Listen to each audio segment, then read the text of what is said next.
अस्सलामुअलैकुम जी स्टूडेंट्स। अज असी तीसरा मेन टॉपिक दीनी अदब शुरू करांगे। दीनी अदब ये दो सब टॉपिक्स ने, एक नौशागंज बख्श दे वाज, दूसरा सच्ची सरकार। तो इन्होंने दोनों विचों एक क्वेश्चन लाजमी होंदा है 16 नंबर का।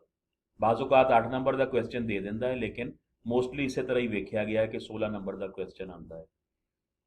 तुसीं इहनूं दोनों हवाले नाल तैयार करो, 8 नंबर के हवाले नाल भी, 16 नंबर के हवाले नाल भी। कोशिश यह करनी है कि अगर 8 नंबर का क्वेश्चन होए तो सारियां चीज़ां सेम लिखो, लेकिन शार्ट कर दिओ। यानी क्वेश्चन के 3 हिस्से ने। इंट्रो तो बाद नौशागंज बख्श के वाजां का फिक्री, फनी ते लिसानी जायजा पेश करो। तुसीं पुराने पेपर वेखोगे, उन्हां विच इस तरह ही है। नौशागंज बख्श के वाजां का फिक्री, फिक्र विच टोटल 6 वाज ने, उन्हां दा खुलासा लिखना। तो फनी विच दसना है कि इन्हां वाजां दीयां खूबियां की ने और पंजाबी जबानो अदब विच इन्हां दा की मुकामो मरतबा है। और लिसानी विच इन्हां दी जबान के हवाले नाल डिस्कस करना है। अगर 16 नंबर का होए तो यह लेंथी हो जाएंगे, अगर 8 नंबर का होए तो यह तीनों चीज़ां शार्ट हो जाएंगियां। अगवाई किताब सफ़ा नंबर 246, मवाज नौशा पीर, हज़रत हाजी मुहम्मद नौशागंज बख्श ये आखर ने। जी असी वाज बुनियादी तौर पर कहते हैं किसी को समझाना, कोई मत की गल दसनी, कोई कौल अकवाल। पंजाबी में इन्हू समझाणियां भी कहते हैं, लैक्चर, नसीहत, नसीहत आमोज गल्लां वगैरह। ਉਹਦੀ ਅਸੀਂ ਪੰਜਾਬੀ ਵਿੱਚ ਜਮਾ ਬਣਾਉਂਦੇ ਹਾਂ ਵਾਜ਼ਾਂ। ਨੌਸ਼ਾਗੰਜ ਬਖਸ਼ ਦੇ ਵਾਜ਼ਾਂ ਦਾ ਫਿਕਰੀ, ਫਨੀ ਤੇ ਲਿਸਾਨੀ ਵੇਰਵਾ ਪੇਸ਼ ਕਰੋ। जबकि उर्दू च और फारसी च तरकीब है जमा बनाने की, वाज की मवाज नौशा पीर। सो यह किताब का नाम उन्होंने मवाज नौशा पीर ही रखा है। ये जड़ा शायर है, जड़ा नसर निगार है, लिखारी है, हाजी मुहम्मद नौशा गंज बख्श, जड़े मारूफ ने नौशो पीर के नाम नाल। और यह डिस्ट्रिक्ट मलकवाल का इलाका है, उत्थे इन्हां दा मज़ार है। अच्छा जी, तारफ वेखो, पंजाबी एक कदीम जबान है। ਇਹਦੀ ਜੜ੍ਹਾਂ ਹਜ਼ਾਰਾਂ ਸਾਲ ਪਹਿਲੇ ਦੇ ਪੰਜਾਬ ਵਿੱਚੋਂ ਫੁੱਟਦੀਆਂ ਨੇ। ਪੰਜਾਬੀ ਜ਼ਬਾਨ ਵਿੱਚ ਸ਼ਾਇਰੀ ਦਾ ਆਗਾਜ਼ ਬਾਬਾ ਫਰੀਦ ਤੋਂ ਹੋਇਆ। ਸਾਡੀ ਕਲਾਸੀਕਲ ਪੋਇਟਸ ਵਿੱਚ ਪਹਿਲਾ ਸ਼ਾਇਰ ਬਾਬਾ ਫਰੀਦ ਸੀ। ਦੂਸਰੇ ਨੰਬਰ ਤੇ ਸ਼ਾਹ ਹੁਸੈਨ, ਸੁਲਤਾਨ ਬਾਹੂ, ਬੁੱਲੇ ਸ਼ਾਹ, ਵਾਰਿਸ ਸ਼ਾਹ, ਮੀਆਂ ਮੁਹੰਮਦ ਬਖਸ਼। ਅਸਲ ਵਿੱਚ ਇਹ ਜਿਹੜੇ ਨੌਸ਼ਾਗੰਜ ਬਖਸ਼ ਨੇ, ਇਹਨਾਂ ਦਾ ਜ਼ਮਾਨਾ ਤਕਰੀਬਨ ਉਹੋ ਹੀ ਹੈ ਜਿਹੜਾ ਸ਼ਾਹ ਹੁਸੈਨ ਦਾ ਜ਼ਮਾਨਾ ਸੀ, ਜਾਂ ਉਸ ਤੋਂ ਕੁਝ ਬਾਅਦ ਦਾ। ਲੇਕਿਨ ਮਸਲਾ ਇਹ ਵੇ कि इन्हों बतौर शायर तुहाडे सिलेबस में शामिल नहीं किया गया, इन्हों बतौर नसर निगार तुहाडे सिलेबस में शामिल किया गया है। सो इन्हां दी नसर जिहड़ी है, यानी आवाज़ जिहड़े तुहाडे सिलेबस में शामिल ने, ये शायरी नहीं है, बल्कि पोइट्री नहीं है, बल्कि प्रोज या नसर टाइप ने। पंजाबी नसर का आगाज़ शायरी तो काफ़ी बाद होया। वैसे भी पूरी दुनिया में जिहड़ा लिटरेचर मौजूद है, वो चीज़ नोट की जा सकती है कि हमेशा शायरी पहले वजूद में आई और तकरीबन कोई 500 साल बाद या 1000 साल तो बाद नसर के नमूने सामने आए। सो इन्हों शायरी तो आलरेडी क्लासीकल पोइट्स मौजूद सी, बाबा फरीद सी, शाह हुसैन सी, सुल्तान बाहू सी, बुल्ले शाह सी। इन्हों बतौर नसर निगार तुहाडे सिलेबस में शामिल किया गया है। हाजी मुहम्मद नौशागंज बख्श दे वाज साडे कोल सब तो कदीम पंजाबी नसर का नमूना ने, जिहड़े कुल 6 वाज ने, टोटल 6 ने। और वाजां की वजह तो पंजाबी नसर की कदामत, यानी वाज पहले दरियाफ्त नहीं सी हुई। 1963 में पहली बारी इन्हां दे गद्दी नशीन ही सी हाजी शराफत नौशाई साहब, शरीफ अहमद शराफत नौशाई साहब। उन्होंने कोई लाइब्रेरियां विचों या इन्हां दे जिहड़े मुतबर्रिकात सी उन्हां विचों वाज लभ के पहली बारी 1963 में किताबी सूरत में छपवाए सी। और उदों पता लगा कि ये वाज चूंकि नौशागंज बख्श दे ने, और नौशागंज बख्श साहब ने 17वीं सदी में लिखे सी, लिहाजा तकरीबन अजकल 21वीं सदी है। पंजाबी नसर की तारीख वाज मिलन नाल या छपन नाल तकरीबन 400 साल, 350 साल पिछे चली गई।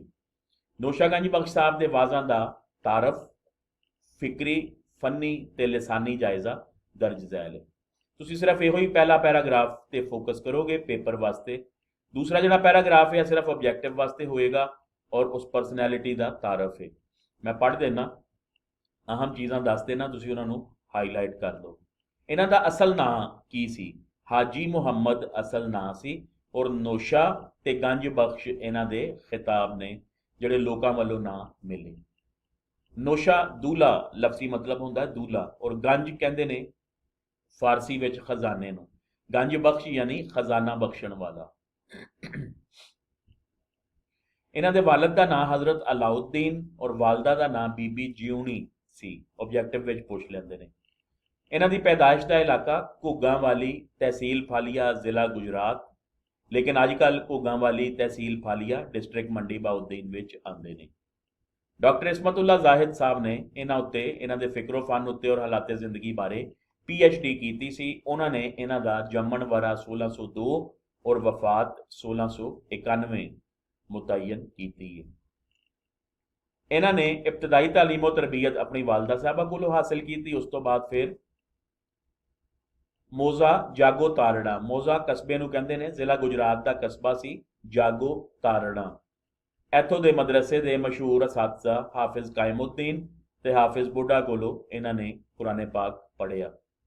ਔਰ ਫਿਰ ਜਵਾਨੀ ਵੇਲੇ ਹੀ ਹਜ਼ਰਤ ਸ਼ਾਹ ਸੁਲੇਮਾਨ ਨੂਰੀ ਭਲਵਾਲੀ, ਭਲਵਾਲ ਦੇ ਇਲਾਕੇ ਦੇ ਸੂਫੀ ਬਜ਼ੁਰਗ ਨੇ ਇਹਨਾਂ ਦੇ ਹੱਥ ਉੱਤੇ ਬੈਤ ਕੀਤੀ। ਮੁਰਸ਼ਦ ਕੋਲੋਂ ਖਿਲਾਫਤ ਲੈ ਕੇ, ਇਜਾਜ਼ਤ ਲੈ ਕੇ ਤਹਿਸੀਲ ਫਾਲੀਆ, ਜ਼ਿਲ੍ਹਾ ਮੰਡੀ ਬਾਉਦੀਨ ਵਿੱਚ ਤਬਲੀਗ ਦਾ ਕੰਮ ਸ਼ੁਰੂ ਕਰ ਦਿੱਤਾ। ਇਹ ਖਾਸ ਤੌਰ ਤੇ ਜੀ ਇੱਕ ਸਵਾਲ, ਇੱਕ ਮਾਰੂਫ ਫਰਾਂਸੀਸੀ ਮੁਸਤਸ਼ਰਿਕ ਕਹਿੰਦੇ ਨੇ ਓਰੀਐਂਟਲਿਸਟ ਨੂੰ, ਐਸਾ ਬੰਦਾ ਜਿਹਦੀ ਮਾਦਰੀ ਜ਼ਬਾਨ ਮਸ਼ਰਕੀ ਨਾ ਹੋਣ, ਮਤਲਬ ਉਹ ਵੈਸਟਰਨ ਹੋਏ, ਫਰਾਂਸੀਸੀ ਹੋਏ, ਜਰਮਨ ਹੋਏ, ਅੰਗਰੇਜ਼ ਹੋਏ ਜਾਂ ਕਿਸੇ ਹੋਰ ਗੈਰ ਮਗਰਬੀ ਜ਼ਬਾਨ ਦਾ ਦਾਨਿਸ਼ਵਰ ਹੋਏ, ਲੇਕਿਨ ਉਹਨੇ ਮਸ਼ਰਕੀ ਜ਼ਬਾਨਾਂ ਵੀ ਸਿੱਖੀਆਂ ਹੋਣ ਤੇ ਮਸ਼ਰਕੀ ਜ਼ਬਾਨਾਂ ਵਿੱਚ ਕੰਮ ਕੀਤਾ ਹੋਏ, ਉਹਨੂੰ ਮੁਸਤਸ਼ਰਿਕ ਕਹਿੰਦੇ ਨੇ। ਇਹ ਗਾਰਸਾਨ ਦੇ ਤਾਸੀ, ਇਹਦਾ ਕਾਫੀ ਸਾਰਾ ਕੰਮ ਹੈ ਪੰਜਾਬੀ ਵਿੱਚ। ਇਹਨਾਂ ਨੇ ਨੋਸ਼ਾ ਗੰਜ ਬਖਸ਼ ਦੇ ਬਾਰੇ ਕਿਹਾ ਹੈ ਕਿ ਇਹਨਾਂ ਦੀ ਤਬਲੀਗ ਨਾਲ 2 ਲੱਖ ਲੋਕ ਮੁਸਲਮਾਨ ਹੋਏ ਸੀ, ਔਰ ਇਹਨਾਂ ਨੇ ਆਪਣਾ ਇੱਕ ਜਿਹੜਾ ਚੇਨ ਸਿਸਟਮ ਦੇ ਤਹਿਤ ਤਬਲੀਗ ਦਾ ਕੰਮ ਸ਼ੁਰੂ ਕੀਤਾ, ਯਾਨੀ ਆਪਣੀ ਇੱਕ ਜਮਾਤ ਬਣਾਈ, ਉਹਨੂੰ ਟ੍ਰੇਨ ਕੀਤਾ, ਅੱਗੋਂ ਫਿਰ ਉਹਨਾਂ ਨੂੰ ਫੈਲਾ ਦਿੱਤਾ, ਅੱਗੋਂ ਫਿਰ ਮੁਖਤਲਿਫ ਜਮਾਤਾਂ ਬਣਦੀਆਂ ਗਈਆਂ, ਔਰ ਇਹ ਸਿਲਸਿਲਾ ਜਿਹੜਾ ਹੈ ਦਿੱਲੀ ਤੱਕ ਔਰ ਕਾਬਲ ਤੱਕ ਫੈਲ ਗਿਆ। ਵੈਸੇ ਵੀ ਇਹਨਾਂ ਦੇ ਦੌਰ 'ਚ ਜਾਂ ਅਕਬਰ ਬਾਦਸ਼ਾਹ ਦੇ ਦੌਰ ਵਿੱਚ ਪੰਜਾਬ ਦੀਆਂ ਹੱਦਾਂ ਕਾਬਲ ਤੱਕ ਤੇ ਦਿੱਲੀ ਤੱਕ ਸੀ। ਅੱਛਾ ਜੀ, ਪਹਿਲਾ ਪੈਰਾਗ੍ਰਾਫ ਤੇ ਫੋਕਸ ਕਰਨਾ ਹੈ। ਇਹ ਦੂਸਰਾ ਔਰ ਤੀਸਰਾ ਪੈਰਾਗ੍ਰਾਫ ਸਿਰਫ ਮੈਂ ਆਬਜੈਕਟਿਵ ਵਾਸਤੇ ਤੁਹਾਨੂੰ ਦੱਸਿਆ ਹੈ। ਦੂਸਰੀ ਹੈਡਿੰਗ ਹੋਏਗੀ ਮਵਾਜ਼ ਨੋਸ਼ਾ ਪੀਰ ਤੇ ਹੋਰ ਲਿਖਤਾਂ, ਯਾਨੀ ਹਾਜੀ ਮੁਹੰਮਦ ਸਾਹਿਬ ਨੇ ਜਿਹੜੀ ਇਹਨਾਂ ਦੀ ਹੈਸੀਅਤ ਹੈ, ਸ਼ਾਇਰ ਨੇ, ਨਸਰ ਨਿਗਾਰ ਨੇ, ਕਈ ਕਿਤਾਬਾਂ ਦੇ ਮੁਸੰਨਫ ਨੇ, ਵਾਇਜ਼ ਨੇ ਯਾਨੀ ਵਾਜ਼ ਕਰਨ ਵਾਲਾ, ਲੈਕਚਰ ਦੇਣ ਵਾਲਾ, ਨਸੀਹਤਾਂ ਕਰਨ ਵਾਲਾ, ਤੇ ਮੁਬੱਲਿਗ ਯਾਨੀ ਤਬਲੀਗ ਕਰਨ ਵਾਲੇ ਨੇ। ਇਹਨਾਂ ਦੇ ਵਾਜ਼ਾਂ ਨੂੰ ਸਮਝਾਣੀਆਂ ਵੀ ਕਿਹਾ ਜਾਂਦਾ ਹੈ, ਔਰ ਇਹ ਵਾਜ਼ ਪੰਜਾਬੀ ਨਸਰ ਦਾ ਮੁੱਢਲਾ ਇਬਤਦਾਈ ਨਮੂਨਾ ਨੇ। ਡਾਕਟਰ ਇਸਮਤੁੱਲਾ ਸਾਹਿਬ ਨੇ ਇਹਨਾਂ ਦਾ ਦੌਰ ਜਿਹੜਾ ਹੈ ਵਾਜ਼ ਲਿਖੇ ਜਾਣ ਦਾ ਪੀਰੀਅਡ 1653 ਤੋਂ ਲੈ ਕੇ 1691 ਮੁਤਅਯਨ ਕੀਤਾ ਹੈ, ਕਿਉਂਕਿ ਉਹਨਾਂ ਦਾ ਕਹਿਣਾ ਹੈ ਕਿ 1653 ਵਿੱਚ ਇਹਨਾਂ ਨੇ ਸ਼ਾਹ ਸੁਲੇਮਾਨ ਨੂਰੀ ਭਲਵਾਲੀ ਦੇ ਹੱਥ ਉੱਤੇ ਬੈਤ ਕਰ ਲਈ ਸੀ। ਇਹਨਾਂ ਦੇ 5 ਵਾਜ਼, ਜਿਹੜਾ ਸ਼ਰੀਫ ਅਹਿਮਦ ਸ਼ਰਾਫਤ, ਸੈਯਦ ਸ਼ਰੀਫ ਅਹਿਮਦ ਸ਼ਰਾਫਤ ਨੋਸ਼ਾਈ ਸਾਹਿਬ ਨੇ, ਜਿਹੜਾ ਸੌਰੀ ਮੈਂ 63 ਦੱਸਿਆ ਜੀ, 68 ਵਿੱਚ ਜਿਹੜੇ ਵਾਜ਼ ਛਾਪੇ ਸੀ, ਉਹ ਛੋਟੀ ਜਿਹੀ ਕਿਤਾਬ ਹੈ, ਪੰਫਲਟ ਟਾਈਪ, ਛੋਟਾ ਜਿਹਾ ਕਿਤਾਬਚਾ ਟਾਈਪ, ਉਹਦੇ ਵਿੱਚ ਨੋਸ਼ਾ ਗੰਜ ਬਖਸ਼ ਦੇ 5 ਵਾਜ਼ ਨੇ ਕੁੱਲ, ਔਰ ਉਹ 55 ਸਫ਼ਿਆਂ ਦੀ ਛੋਟੀ ਜਿਹੀ ਪੰਫਲਟ ਟਾਈਪ ਕਿਤਾਬ ਹੈ। ਇਸ ਤੋਂ ਬਾਅਦ ਡਾਕਟਰ ਇਸਮਤੁੱਲਾ ਜ਼ਾਹਿਦ ਸਾਹਿਬ ਜਿਸਲੇ PhD ਕਰ ਰਹੇ ਸੀ, ਇਹਨਾਂ ਉੱਤੇ ਤਹਿਕੀਕ ਕਰ ਰਹੇ ਸੀ, ਉਹਨਾਂ 1978 ਵਿੱਚ ਲਾਹੌਰ ਮਿਊਜ਼ੀਅਮ ਵਿੱਚੋਂ, ਵੇਖੋ ਬੰਦਾ ਕਿੱਥੋਂ ਦਾ, ਖਾਰੀਆਂ ਦਾ, ਫਾਲੀਆ ਦਾ ਜਾਂ ਮੰਡੀ ਬਾਉਦੀਨ ਦਾ, ਲੇਕਿਨ ਉਹਦੀਆਂ ਚੀਜ਼ਾਂ, ਉਹਦਾ ਜਿਹੜਾ ਹੈਂਡ ਰਿਟਨ ਚੀਜ਼ਾਂ ਨੇ, ਉਹ ਮੁਖਤਲਿਫ ਕਾਗਜ਼ਾਂ ਵਿੱਚ ਮਖਤੂਤਿਆਂ ਦੀ ਸ਼ਕਲ ਵਿੱਚ ਮਹਿਫੂਜ਼ ਸੀ। ਲਾਹੌਰ ਮਿਊਜ਼ੀਅਮ ਵਿੱਚੋਂ ਇਹਨਾਂ ਨੇ ਉਹ ਤਲਾਸ਼ ਕੀਤਾ। 6ਵਾਂ ਵਾਜ਼, ਯਾਨੀ 5 ਪਹਿਲੇ ਛਾਪੇ ਹੋਏ ਸੀ ਸ਼ਰੀਫ ਅਹਿਮਦ ਸ਼ਰਾਫਤ ਨੋਸ਼ਾਈ ਨੇ, ਇਹਨਾਂ ਨੇ 6ਵਾਂ ਵਾਜ਼ ਲੱਭ ਕੇ ਵੀ ਕਿਤਾਬੀ ਸੂਰਤ ਵਿੱਚ ਛਪਵਾਇਆ, ਔਰ ਉਹਦਾ ਨਾਂ ਯਾਨੀ 5 ਪਿਛਲੇ ਔਰ 6ਵਾਂ ਆਪਣੀ ਦਰਿਆਫਤ, ਤਹਿਕੀਕ, ਆਖੇ ਨੋਸ਼ਾ ਕਾਦਰੀ ਕਿਤਾਬ ਦਾ ਨਾਂ ਰੱਖ ਦਿੱਤਾ, ਜਿਹਦੇ ਵਿੱਚ ਕੁੱਲ 6 ਵਾਜ਼ ਨੇ, ਔਰ ਇਹ ਕਿਤਾਬ 96 ਪੇजेस ਦੀ ਹੈ। ਤੀਸਰੀ ਹੈਡਿੰਗ ਜੀ, ਬਿਲਕੁਲ ਮੁਖਤਸਰ ਹੈਡਿੰਗਸ ਦੇਣੀਆਂ ਨੇ, ਲੈਂਥੀ ਨਹੀਂ ਕਰਨਾ, ਨਹੀਂ ਤੇ ਲੈਂਥ ਬਹੁਤ ਜ਼ਿਆਦਾ ਹੋ ਜਾਏਗੀ। ਵਾਜ਼ ਦੀ ਤਾਰੀਫ, ਡੈਫੀਨੇਸ਼ਨ। ਵਾਜ਼ ਦਾ ਲਫ਼ਜ਼ੀ ਮਤਲਬ ਹੈ ਕਹਿਣ, ਨਸੀਹਤ ਕਰਨ, ਖਿਤਾਬ ਕਰਨ, ਮਤ ਦੀਆਂ ਗੱਲਾਂ ਕਰਨ ਜਾਂ ਦੱਸਣ ਵਗੈਰਾ, ਔਰ ਇਹਨਾਂ ਨੂੰ ਸਮਝਾਣੀਆਂ ਵੀ ਕਿਹਾ ਜਾਂਦਾ ਹੈ। ਵਾਜ਼ਨ ਦਾ ਅੰਦਾਜ਼ ਖਿਤਾਬੀ ਨਸਰ ਵਾਲਾ ਹੈ। ਖਿਤਾਬੀ ਨਸਰ ਦਾ ਮਤਲਬ ਹੁੰਦਾ ਹੈ ਕਿ ਸਾਹਮਣੇ ਆਡੀਅנס ਬੈਠੀ ਹੋਏ, ਜਿਵੇਂ ਕਲਾਸਰੂਮ ਵਿੱਚ ਸਟੂਡੈਂਟਸ ਸਾਹਮਣੇ ਬੈਠੇ ਹੁੰਦੇ ਨੇ, ਉਹਨਾਂ ਨੂੰ ਮੁਖਾਤਬ ਕਰਕੇ ਕੋਈ ਗੱਲਾਂ ਦੱਸਣਾ ਜਾਂ ਸਮਝਾਉਣਾ। ਔਰ ਇਹ ਜਿਹੜਾ ਇਹਨਾਂ ਦਾ ਵਾਜ਼ਨ ਦਾ ਸਟਾਈਲ ਜਾਂ ਅਸਲੂਬ ਜਾਂ ਉਹਨਾਂ ਦਾ ਜਿਹੜਾ ਤਰੀਕਾਕਾਰ ਹੈ, ਉਹਨਾਂ ਦੇ ਜਿਹੜਾ ਪੜ੍ਹਨ ਤੋਂ ਬਾਅਦ ਉਹਦੀ ਸਮਝ ਆਉਂਦੀ ਹੈ, ਉਹ ਇਹ ਵੇ ਕਿ ਕਿਸੇ ਮੌਕੇ ਉੱਤੇ ਮੁਰੀਦਾਂ ਜਾਂ ਲੋਕਾਂ ਦੇ ਮਜਮਾ ਆਮ ਨੂੰ ਇਕੱਠਾ ਕਰਕੇ ਇਹ ਵਾਜ਼ ਇਰਸ਼ਾਦ ਫਰਮਾਏ ਗਏ ਸੀ। ਯਾਨੀ ਕਹਿ ਲਵੋ ਕਿ ਮੁਰੀदैन ਜਿਹੜੇ ਆਉਂਦੇ ਸੀ ਉਹਨਾਂ ਨੂੰ ਐਜੂਕੇਟ ਕਰਨ ਵਾਸਤੇ, ਤਬਲੀਗ ਕਰਨ ਵਾਸਤੇ ਇਹ ਵਾਜ਼ ਇਰਸ਼ਾਦ ਫਰਮਾਏ। ਇਹਨਾਂ ਨੂੰ ਅਕਵਾਲ ਜਾਂ ਮਲਫੂਜ਼ਾਤ ਵੀ ਕਿਹਾ ਜਾ ਸਕਦਾ ਹੈ। ਉਹਨਾਂ ਨੇ ਇਹਨਾਂ ਛੋਟੇ ਛੋਟੇ ਵਾਜ਼ਾਂ ਵਿੱਚ ਦੀਨ ਇਸਲਾਮ ਦੇ ਬੁਨਿਆਦੀ ਅਕਾਇਦ ਤੇ ਅਰਕਾਨ ਸਮਝਾਉਣ ਦੀ ਕੋਸ਼ਿਸ਼ ਕੀਤੀ ਔਰ ਨਾਲ ਇਖਲਾਕੀ ਨਸੀਹਤਾਂ ਕੀਤੀਆਂ ਨੇ। ਯਾਨੀ ਜਿਹੜੇ ਉਹਨਾਂ ਦਾ ਮੁਖਾਤਿਬ ਤਬਕਾ ਸੀ ਉਹ ਕੋਈ ਬਹੁਤ ਜ਼ਿਆਦਾ ਆਲਮ ਫਾਜ਼ਲ ਲੋਕ ਜਾਂ ਪੜ੍ਹੇ ਲਿਖੇ ਨਹੀਂ ਸੀ, ਬਲਕਿ ਆਮ ਪੰਜਾਬੀ ਜ਼ਬਾਨ ਸਮਝਣ ਵਾਲੇ ਆਮ ਲੋਕ ਸੀ, ਤਾਲੀਮ ਯਾਫਤਾ ਨਹੀਂ ਸੀ। ਲਿਹਾਜ਼ਾ ਉਹਨਾਂ ਲੋਕਾਂ ਨਾਲ ਆਮ ਮਾਮੂਲੀ ਅੰਦਾਜ਼ ਵਿੱਚ ਪੰਜਾਬੀ ਜ਼ਬਾਨ ਵਿੱਚ ਆਸਾਨ ਫਹਿਮ ਲਹਿਜੇ ਵਿੱਚ ਲਫ਼ਜ਼ਾਂ ਵਿੱਚ ਗੱਲ ਕਰਕੇ ਆਪਣਾ ਮੈਸੇਜ ਕਨਵੇ ਕਰਨ ਦੀ ਕੋਸ਼ਿਸ਼ ਕੀਤੀ। ਅੱਛਾ ਜੀ, ਵਾਜ਼ਾਂ ਦੀ ਅਹਿਮੀਅਤ ਤੇ ਮਕਸਦ ਕੀ ਹੈ? ਇਹ 5 ਲਾਈਨਸ ਦੇ ਵਿੱਚ ਤੁਸੀਂ 5 ਪੁਆਇੰਟ ਲਿਖਣੇ ਨੇ, ਲੈਂਥ ਹੀ ਨਹੀਂ ਕਰਨੇ। ਸਭ ਤੋਂ ਪਹਿਲਾਂ ਇਹਦਾ ਜਿਹੜੀ ਅਹਿਮੀਅਤ ਬਣਦੀ ਹੈ ਉਹ ਇਹ ਕਿ ਨੋਸ਼ਾ ਗੰਜ ਬਖਸ਼ ਦੇ ਵਾਜ਼ ਮਿਲਣ ਤੋਂ ਪਹਿਲੇ ਪੰਜਾਬੀ ਨਸਰ ਦੀ ਤਾਰੀਖ 200-250 ਸਾਲ ਕਦੀਮ ਸੀ, ਲੇਕਿਨ ਇਹ ਵਾਜ਼ ਜਦੋਂ ਦਰਿਆਫਤ ਹੋ ਗਏ ਤੇ ਪੰਜਾਬੀ ਨਸਰ ਦੀ ਤਾਰੀਖ 350-400 ਸਾਲ ਪਿੱਛੇ ਚਲੀ ਗਈ। ਦੂਸਰਾ ਇਹਦਾ ਜਿਹੜਾ ਅਹਿਮੀਅਤ ਹੈ ਉਹ ਜਾਂ ਇਹਦਾ ਮਕਸਦ ਜਿਹੜਾ ਹੈ, ਇਹਦੇ ਵਿੱਚ ਇਸਲਾਮੀ ਸ਼ਰੀਅਤ ਦੇ ਬੁਨਿਆਦੀ ਮੌਜ਼ੂਆਤ ਬਿਆਨ ਕੀਤੇ ਗਏ ਨੇ ਤਾਂ ਜੇ ਅਨਪੜ੍ਹ ਔਰ ਜਾਹਿਲ ਲੋਕ ਜਿਹੜੇ ਨਵੇਂ ਮੁਸਲਮਾਨ ਹੋ ਰਹੇ ਸੀ ਉਹਨਾਂ ਨੂੰ ਇਸਲਾਮ ਦੇ ਅਹਿਕਾਮਾਤ ਜਾਂ ਇਖਲਾਕੀਆਤ ਦੇ ਦਰਸ ਜਿਹੜੇ ਨੇ ਸਮਝਣ ਵਿੱਚ ਮੁਸ਼ਕਲ ਪੇਸ਼ ਨਾ ਆਏ। ਤੀਸਰਾ, ਅਕਬਰ ਬਾਦਸ਼ਾਹ ਨੇ ਜਿਹੜਾ ਦੀਨ ਇਲਾਹੀ ਬਣਾਇਆ ਸੀ, ਤੁਹਾਨੂੰ ਪਤਾ ਹੈ ਕਾਫੀ ਸਾਰੀਆਂ ਬਿਦਾਤ ਪੈਦਾ ਹੋ ਗਈਆਂ ਸੀ। ਅਕਬਰ ਦੇ ਮਰਨ ਤੋਂ ਬਾਅਦ ਉਹਦਾ ਪੁੱਤਰ ਜਹਾਂਗੀਰ ਵੀ ਉਸੇ ਹੀ ਨਕਸ਼ੇ ਕਦਮ ਤੇ ਚੱਲ ਰਿਹਾ ਸੀ, ਲੇਕਿਨ ਮੁਜੱਦਦ ਅਲ ਅਫਸਾਨੀ ਦਾ ਅੱਛਾ ਖਾਸਾ ਅਕੀਦਤਮੰਦ ਸੀ। ਸੋ ਮੁਜੱਦਦ ਅਲ ਅਫਸਾਨੀ ਦੀ ਅਕੀਦਤ ਔਰ ਤਬਲੀਗ ਦੀ ਵਜ੍ਹਾ ਤੋਂ ਜਹਾਂਗੀਰ ਨੂੰ ਤੇ ਆਪਣੀ ਗਲਤੀ ਦਾ ਇਤਰਾਫ ਹੋ ਗਿਆ। ਉਹਨੇ ਤੋਬਾ ਤਾਇਬ ਕਰਕੇ ਉਹ ਸਾਰੀਆਂ ਬਿਦਾਤ ਖਤਮ ਕਰ ਦਿੱਤੀਆਂ, ਦਰਬਾਰ ਵਿੱਚੋਂ ਵੀ ਖਤਮ ਕਰਵਾ ਦਿੱਤੀਆਂ। ਲੇਕਿਨ ਮਸਲਾ ਇਹ ਸੀ ਕਿ ਲੋਕਾਂ ਨੂੰ ਜਿਨ੍ਹਾਂ ਵਿੱਚ ਉਹ ਬਿਦਾਤ ਰਿਵਾਜ ਫੜ ਗਈਆਂ ਸੀ ਉਹ ਕਿਸ ਤਰ੍ਹਾਂ ਖਤਮ ਕੀਤਾ ਜਾਏ। ਸੋ ਇਹ ਪੁਆਇੰਟ ਨੂੰ ਤੁਸੀਂ ਮੁਖਤਸਰ ਇੰਝ ਲਿਖੋ ਕਿ ਅਕਬਰ ਬਾਦਸ਼ਾਹ ਨੇ ਜਿਹੜਾ ਦੀਨ ਇਲਾਹੀ ਬਣਾਇਆ ਸੀ ਉਹਦੇ ਨਤੀਜੇ ਵਿੱਚ ਪੈਦਾ ਹੋਣ ਵਾਲੀਆਂ ਖਰਾਫਾਤ, ਖਰਾਬੀਆਂ, ਬਿਦਤਾਂ ਜਾਂ ਮਸਾਇਲ ਜਿਹੜੇ ਸੀ ਉਹ ਨੋਸ਼ਾ ਗੰਜ ਬਖਸ਼ ਔਰ ਇਹਨਾਂ ਜੈਸੇ ਦੂਸਰੇ ਸੂਫੀਆ ਇਕਰਾਮ ਨੇ ਆਪਣੀ ਜ਼ਿੰਮੇਵਾਰੀ ਸਮਝ ਕੇ ਉਹਨਾਂ ਨੂੰ ਠੀਕ ਕਰਨ ਦਾ ਜਾਂ ਉਹਨਾਂ ਦੀ ਇਸਲਾਹ ਦਾ ਜ਼ਿੰਮਾ ਚੁੱਕਿਆ ਔਰ ਇਹਨਾਂ ਨੇ ਇਹਨਾਂ ਵਾਜ਼ਾਂ ਦੇ ਜ਼ਰੀਏ, ਨੋਸ਼ਾ ਗੰਜ ਬਖਸ਼ ਸਾਹਿਬ ਨੇ ਵਾਜ਼ਾਂ ਦੇ ਜ਼ਰੀਏ ਇਹ ਕੰਮ ਅੰਜਾਮ ਦਿੱਤਾ। ਚੌਥਾ ਪੁਆਇੰਟ ਜੀ, ਨੋਸ਼ਾ ਗੰਜ ਬਖਸ਼ ਸਾਹਿਬ ਨੇ ਇੱਕ ਭਰਵੇਂ ਤਬਲੀਗੀ ਮਿਸ਼ਨ ਦਾ ਆਗਾਜ਼ ਕੀਤਾ। ਯਾਨੀ ਜਿਸ ਵੇਲੇ ਉਹਨਾਂ ਨੂੰ ਖਿਲਾਫਤ ਮਿਲ ਗਈ, ਮੁਰਸ਼ਦ ਨੇ ਉਹਨਾਂ ਨੂੰ ਕਿਹਾ ਕਿ ਜਾਓ ਤੁਸੀਂ ਲੋਕਾਂ ਦਾ ਭਲਾ ਕਰੋ, ਤੇ ਉਹਨਾਂ ਨੇ ਇੱਕ ਆਪਣੀ ਜਮਾਤ ਤਿਆਰ ਕੀਤੀ ਜਿਹਨੂੰ ਮੁਖਤਲਿਫ ਇਲਾਕਿਆਂ ਵਿੱਚ ਭੇਜ ਦਿੱਤਾ।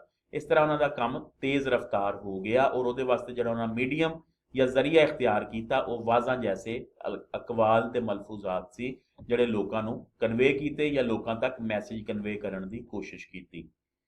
ਵਾਜ਼ਾਂ ਦਾ ਮਕਸਦ ਕੀ ਸੀ ਜੀ? ਮਕਸਦ ਇਸਲਾਮ ਦੀ ਤਬਲੀਗ ਸੀ। ਇਸ ਵਾਸਤੇ ਤਬਲੀਗ ਵਾਸਤੇ ਕਿਸੇ ਨੂੰ ਤੁਹਾਡੀ ਗੱਲ ਸਮਝ ਆ ਜਾਏ, ਕਮਿਊਨੀਕੇਟ ਕਰਨ ਵਾਸਤੇ ਸਭ ਤੋਂ ਪਹਿਲੇ ਹਮ ਕਲਾਮੀ ਤੇ ਹਮ ਜ਼ਬਾਨੀ ਜ਼ਰੂਰੀ ਹੁੰਦੀ ਹੈ। ਯਾਨੀ ਤੁਹਾਨੂੰ ਮੇਰੀ ਗੱਲ ਸਮਝ ਆਏਗੀ ਅਗਰ ਮੈਂ ਤੁਹਾਡੇ ਮੀਡੀਅਮ ਵਿੱਚ ਬੋਲਾਂਗਾ, ਅਗਰ ਮੈਂ ਕੋਈ ਹੋਰ ਜ਼ਬਾਨ ਬੋਲਾਂਗਾ ਤੇ ਤੁਹਾਡੇ ਤੱਕ ਮੈਸੇਜ ਕਨਵੇ ਨਹੀਂ ਹੋ ਸਕੇਗਾ। ਸੋ ਇਹ ਜਿਹੜੇ ਵਾਜ਼ ਨੇ ਇਹਨਾਂ ਦੀ ਜ਼ਬਾਨ ਪੰਜਾਬੀ ਸੀ, ਲਿਹਾਜ਼ਾ ਦਿਲ ਵਿੱਚੋਂ ਨਿਕਲੀ ਗੱਲ ਦਿਲ ਉੱਤੇ ਅਸਰ ਕਰ ਗਈ। ਠੀਕ ਹੈ ਜੀ, ਇਹ 3 ਪੁਆਇੰਟਸ ਛੋਟੇ ਛੋਟੇ, ਤਾਰਫ, ਨੋਸ਼ਾ ਗੰਜ ਬਖਸ਼ ਦੇ ਵਾਜ਼ ਤੇ ਹੋਰ ਲਿਖਤਾਂ, ਵਾਜ਼ ਦੀ ਡੈਫੀਨੇਸ਼ਨ ਔਰ ਫਿਰ ਵਾਜ਼ਾਂ ਦੀ ਅਹਿਮੀਅਤ ਤੇ ਮਕਸਦ। 1.5 ਪੇਜ ਤੋਂ ਜ਼ਿਆਦਾ ਨਹੀਂ ਹੋਣਾ ਚਾਹੀਦਾ, 1.5 ਪੇਜ, ਬਸ 2-2 3-3 ਲਾਈਨਾਂ ਵਿੱਚ ਤੁਸੀਂ ਇਹਨਾਂ ਨੂੰ ਕਨਕਲੂਡ ਕਰਨਾ ਹੈ। ਅੱਗੇ 6 ਵਾਜ਼ ਉਹਨਾਂ ਦੇ ਖੁਲਾਸੇ। ਨੋਸ਼ਾ ਗੰਜ ਬਖਸ਼ ਦੇ ਵਾਜ਼ਾਂ ਦਾ ਫਿਕਰੀ, ਫਨੀ ਤੇ ਲਿਸਾਨੀ।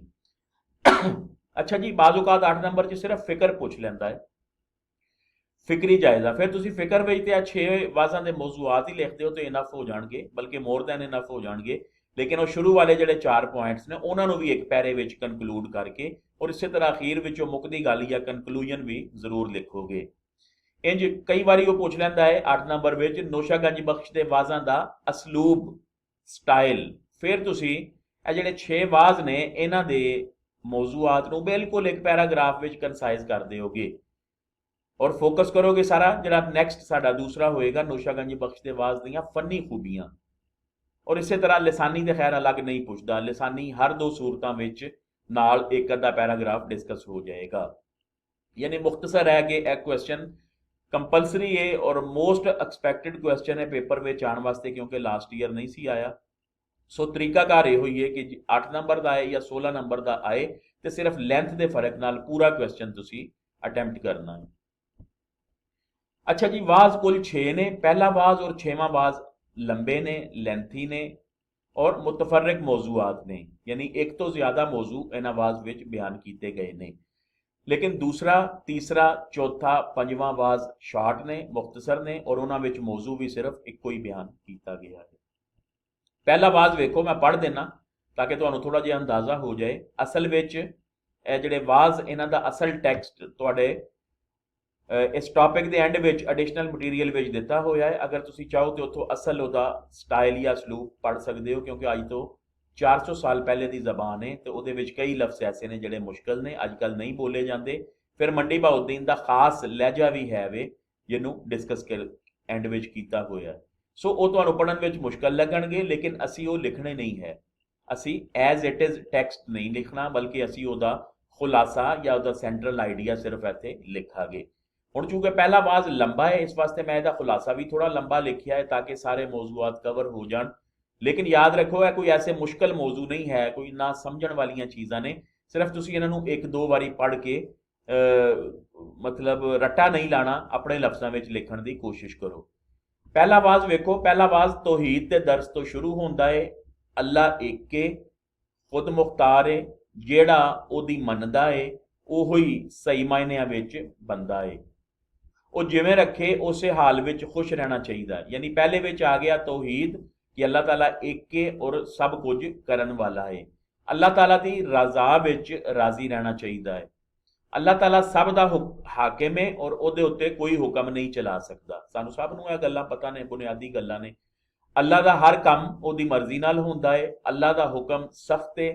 मौत वेले काफरां दी जान। अच्छा जी, इत्थों तक तो अल्लाह ताला दे अहकामात दा जिक्र हो गया।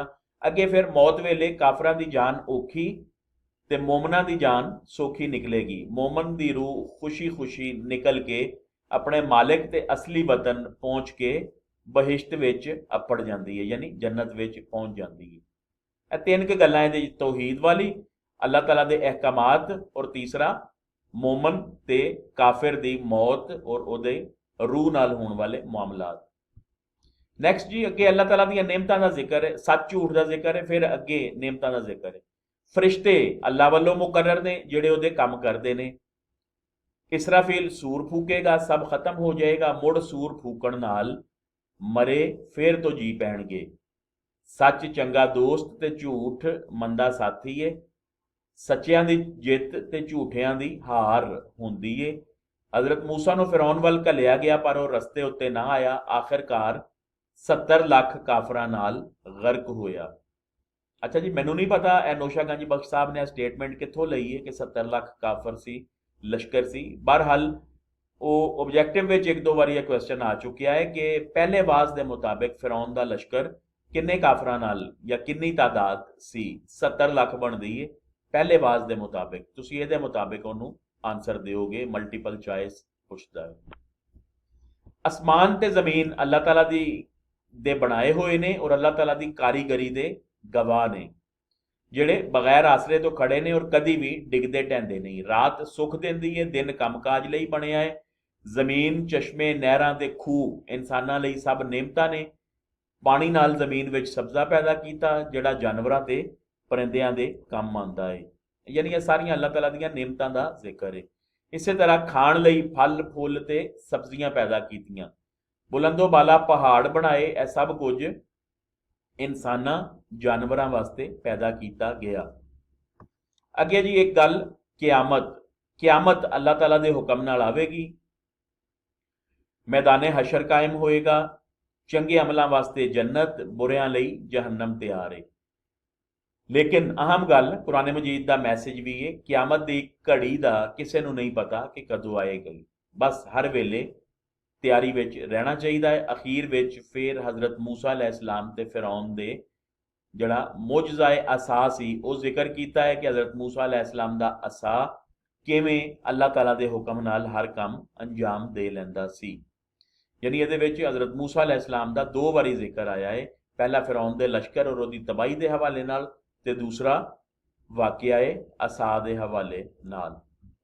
दूसरा वाज जी बिल्कुल आसान मुख्तसर, तुसी एक जुमले दो जुमले विच ही लिखना, लैंथी नहीं लिखना। दूसरे वाज दा मकसद इंसानी दिल ते दिल दी स्याही दे मुख्तलिफ असबाब ने, यानी इंसानी दिल किस तरह काला होंदा है और वो काले होने की वजह की है।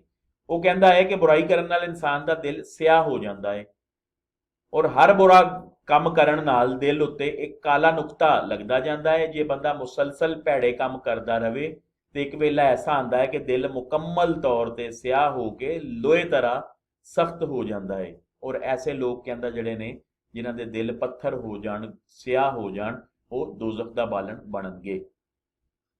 लेकिन क्या यह दिल फिर तो ठीक हो सकता है? वो वास्ते साडा इस्लामी अकीदे के मुताबिक तौबा वाला कॉन्सैप्ट मौजूद है। स्याह दिल बंदा जे सच्चियां लोगों की सोबत इख्तियार कर ले, अपने दिल को साफ कर ले, तौबा कर ले, फिर तो इंज दा हो जाता है कि वह अपने मालिक हकीकी नूं पहचान लैंदा है। तीसरा वाज जी ये भी कोई मैसेज सच की अहमियत ते झूठ की मजम्मत की गई है।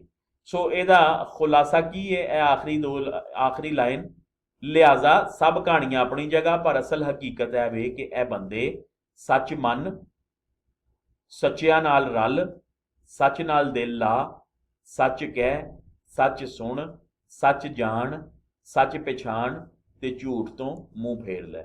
बस ये इस वाज का यो ही थीम है, इन्ना ही लिखो, लैंथी लिखण की लोड़ नहीं। चौथा वाज यदा भी एको ही मौजू है, एको ही मकसद है।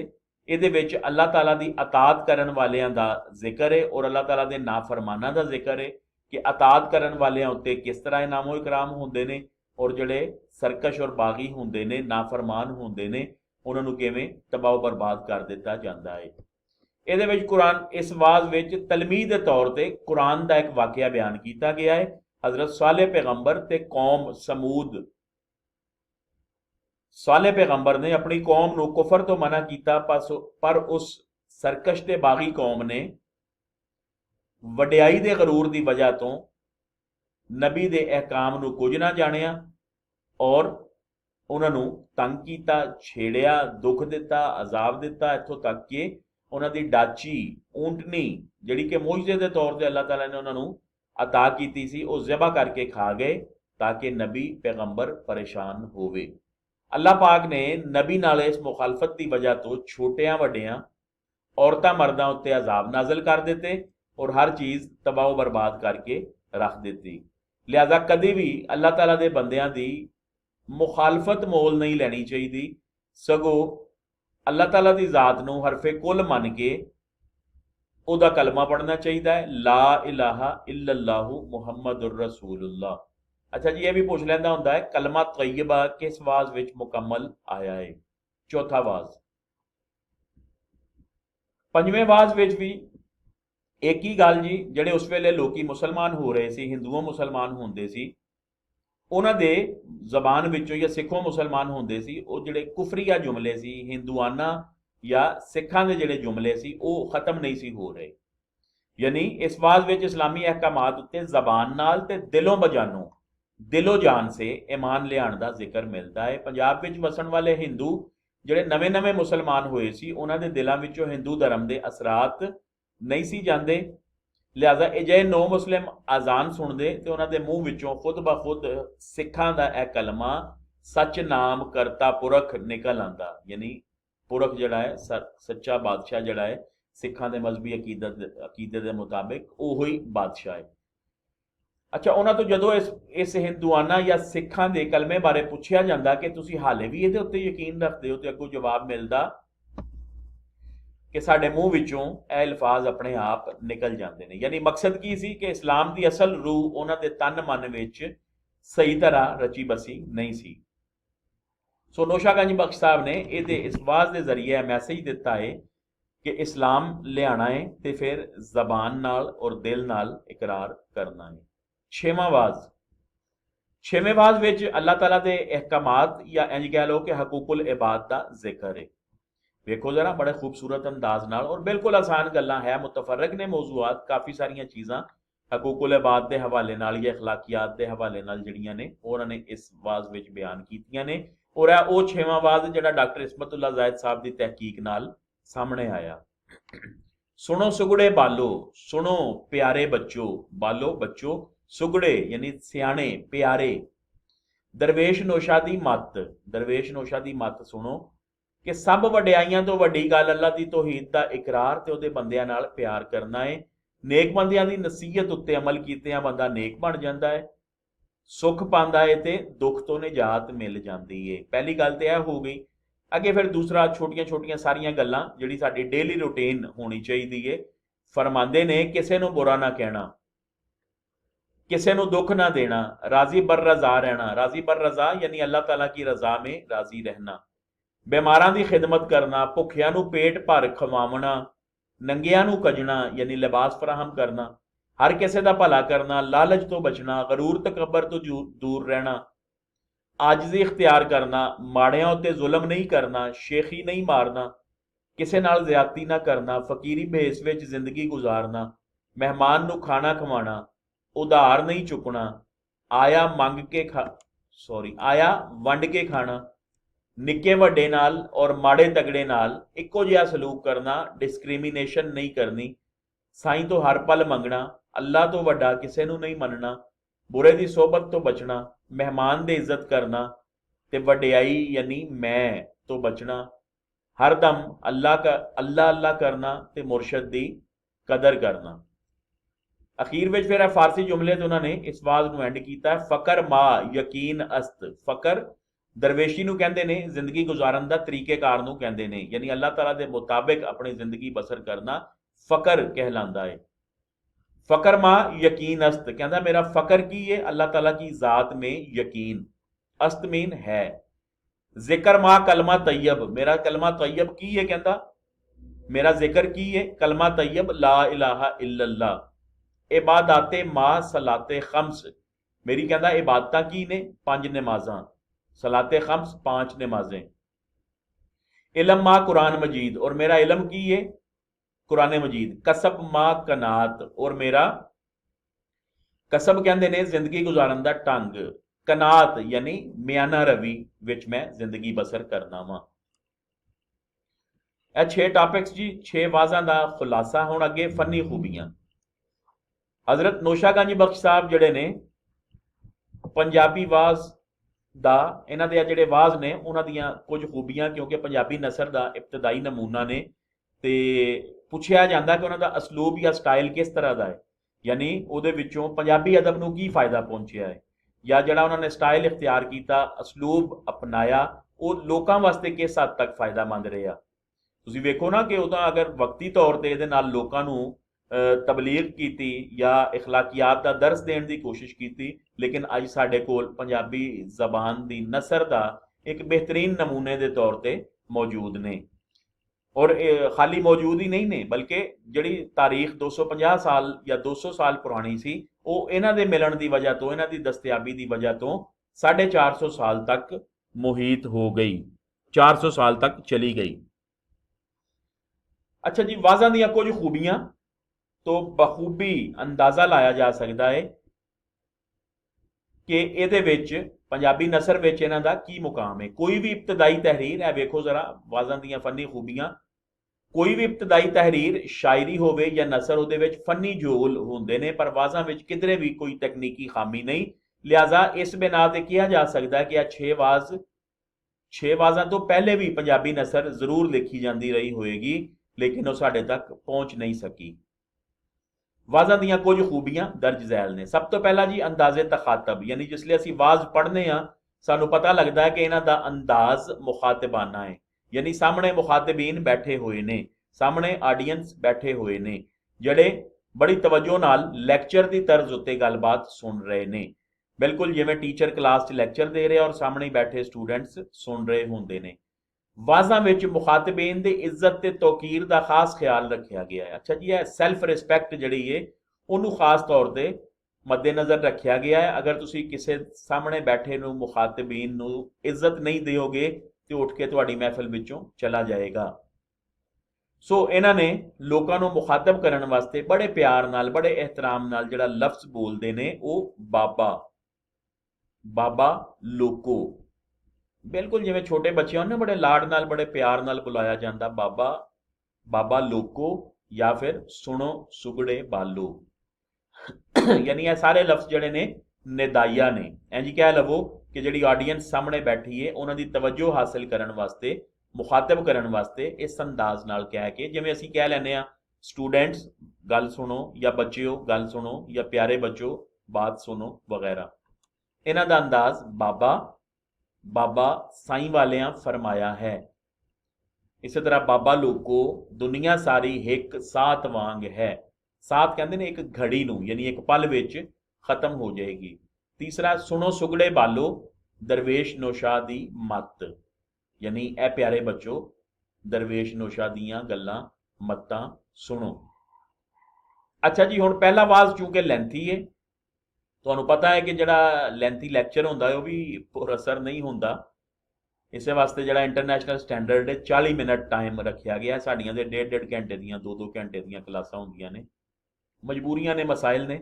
ਬਹਰਹਾਲ ਜਿਹੜਾ ਸਟੈਂਡਰਡ ਟਾਈਮ ਹੈ 40 ਮਿੰਟ ਹੈ। ਸੋ ਇਹਦੇ ਵਿੱਚ ਵੀ ਪਹਿਲਾ ਆਵਾਜ਼ ਜ਼ਰਾ ਲੰਬਾ ਸੀ ਨਿਸਬਤਨ, ਯਾਨੀ ਕੋਈ 5-7 ਮਿੰਟ ਲੱਗ ਜਾਂਦੇ ਨੇ ਅਗਰ ਇਹਨੂੰ ਮੁਖਾਤਬੀਨ ਦੇ ਸਾਹਮਣੇ ਸੁਣਾਇਆ ਜਾਏ ਜਾਂ ਪੜ੍ਹਿਆ ਜਾਏ, ਕੋਈ 4-5 ਮਿੰਟ ਲੱਗ ਜਾਂਦੇ। ਸੋ ਉਹਦੇ ਵਿੱਚ ਵੀ ਉਹਨਾਂ ਇਹਤਮਾਮ ਇਹ ਕੀਤਾ ਕਿ ਮੁਖਾਤਬੀਨ ਨੂੰ ਆਪਣੇ ਨਾਲ ਇਨਵਾਲਵ ਰੱਖਿਆ ਤਾਂ ਕਿ ਜਿਹੜੀ ਸਾਹਮਣੇ ਆਡੀਅנס ਬੈਠੀ ਏ ਉਹ ਸੁੱਤੀ ਨਾ ਹੋਏ।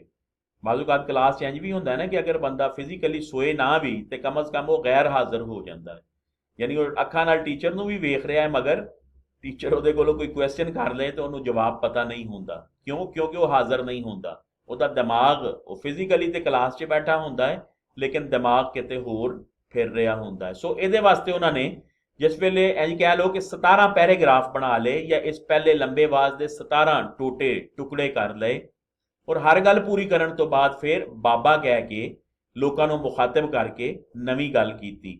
ਯਾਨੀ ਅਗਰ ਕਿਸੇ ਦੀ ਕੋਈ ਅੱਖ ਲੱਗ ਗਈ, ਕੋਈ ਨੀਂਦ ਦਾ ਝੂਟਾ ਆ ਗਿਆ ਜਾਂ ਕੋਈ ਮੈਂਟਲੀ ਤੌਰ ਤੇ ਕਲਾਸ 'ਚੋਂ ਗੈਰ ਹਾਜ਼ਰ ਹੋ ਗਿਆ ਤੇ ਫਿਰ ਉਹ ਕਮ ਅਜ਼ ਕਮ ਜਿਹੜਾ ਅਗਲੀ ਗੱਲ ਏ ਉਹ ਮਿਸ ਨਾ ਕਰੇ। ਸੋ ਪਹਿਲੇ ਆਵਾਜ਼ ਵਿੱਚ ਬਾਬਾ ਲਫ਼ਜ਼ 17 ਵਾਰੀ ਯੂਜ਼ ਹੋਇਆ ਹੈ। ਤੁਸੀਂ ਅਗਰ ਇਹ ਵਾਲਾ ਲਿਖ ਲਓਗੇ ਤੇ ਉਹਨੂੰ ਐਗਜ਼ਾਮੀਨਰ ਨੂੰ ਇੰਜ ਹੀ ਲੱਗੇਗਾ ਕਿ ਸਟੂਡੈਂਟ ਨੇ ਅਸਲ ਆਵਾਜ਼ ਵੀ ਬੜੀ ਗੌਰ ਨਾਲ ਪੜ੍ਹੇ ਨੇ।